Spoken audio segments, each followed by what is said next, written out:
Howdy, this is Mackenzie Franklin from SideGame LLC here in Colorado Springs, Colorado. Today we're going to be organizing Great Western Trail 2nd Edition, designed by Alexander Pfister and published by Eggertspiel. This is a fully sleeved copy of the game with no lid lift that's organized to get gameplay started as soon as possible while also keeping everything protected. If you have any questions about anything you see in this video, please leave a comment down below, and if you'd like links to any of the things we talk about here, take a look in the description of the video. If you haven't subscribed to the channel already, please make sure that you do. It is the best way to help us grow. Let's get started organizing Great Western Trail. Before we begin, I want to talk quickly about the included insert and why we removed it from our copy of the game. The first issue has to do with the card wells here. They do not accommodate sleeved cards, so that's a problem in itself. The next issue we had here are this row storage system for the coins. Now, Eggertspiel has done this with Coimbra and Camel Up, and it's a terrible way to store components. You have to one by one put them in here, otherwise they're going to slide around and move around. It's very fiddly and finicky for when it's actually time to clean up the game, and for actually playing the game, it's pretty annoying to have to pull them out one at a time without moving everything else and causing them to spill. Not a big fan of this, and so we've removed the insert for the game. With that out of the way, let's get into the box. First off, we'll lift the lid here, and inside you'll see that we have the rulebook draped on top. With the rulebook, we also have the appendix for all of your different tiles, and then lastly, your reference for the solo mode. Underneath the solo mode, we have our main game board, nice and vibrant with new art. And that brings us to our main section, starting off with this generic component bag. You'll have a couple of items that need to go into their appropriate spaces on the board. You have the simmental tile here if you're deciding to play with that version of the game. You also have some tokens that you'll be using in the solo mode, as well as your marker to show when the game is going to end when you're populating the area with new people that you can hire. You also have all of these randomized tokens, so it's fine to just keep them in a bag and shuffle them up appropriately. You have your different neutral buildings, as well as your station master tiles. Go ahead and populate the board with those appropriately, as you'll see in the rulebook. Just one bag for all of these neutral components. And that brings us to our next 4 bags, all of the player components. You'll have the cards here indicated by this star with this colored center. Notice these are red for the red player. You also have all of their discs, all of the different building tiles, your herder, as well as your train and one of your markers for your ribbons. So you'll just toss this to the appropriate player, and the sleeves will keep all of the cards nice and protected. So really like the way this works. Just pass it to a player, and they'll set up their play area. In addition to those components, you also have an interchangeable movement tile that you'll use based on the player count that you're playing. For example, if you're playing a 3-player game,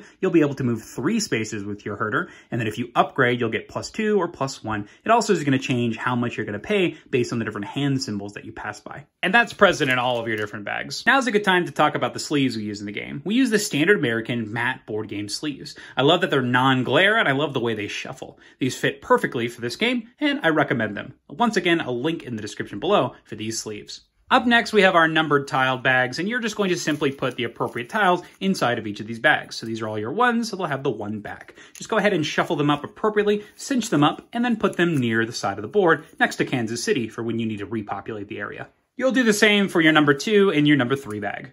Up next, we have the different cards in the game. We have all of your different cow cards that you'll be using to populate the market. We've gone ahead and shuffled our simmental cows in here as well for that variant. And then you'll have all of your starting objectives. They're indicated by this gray back as opposed to this brown one. After all of those, you'll have your objective deck. Make sure to put 4 of those splayed out for the market of different objectives you can take. After the objectives, we have our simmental cows, our 5s and 4s. Just put them next to the side of the board as you'll need them when your 2 simmentals age up. And our last set of cards is for the included solo mode. You'll shuffle these up and potentially remove some of the cards based on the difficulty level that you're trying to play.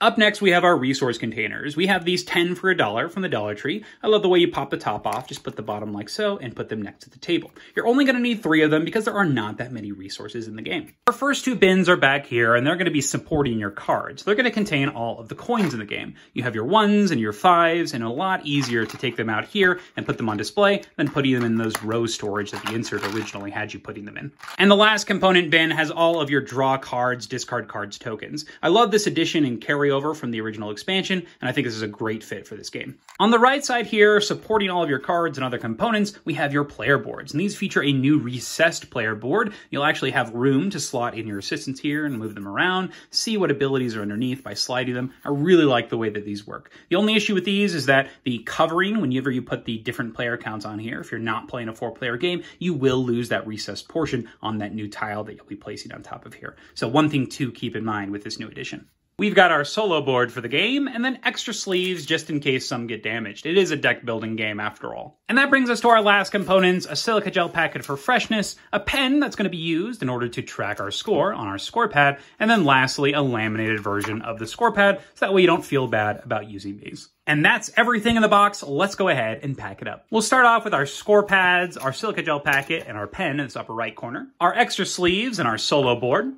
our player boards, and then our component organizers with 2 in the back here. That way we can support our cards.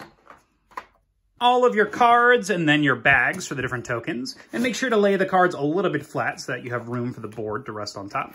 All of your player components draped on top of those player boards. Your neutral components, your game board, and all of your rule books. And that is organizing Great Western Trail 2nd Edition. If you have any questions about what you saw here, please let me know down in the comments below. How do you organize your copy of Great Western Trail? What do you think of the 2nd edition? What do you think of the changes? Do you like the new Simmental Cows expansion? What do you think of the solo mode in general? Is this an edition of the game that you're going to pick up, or are you going to wait for the new versions in different countries? We'd love to hear what you think. But thank you so much for watching SideGame Strong.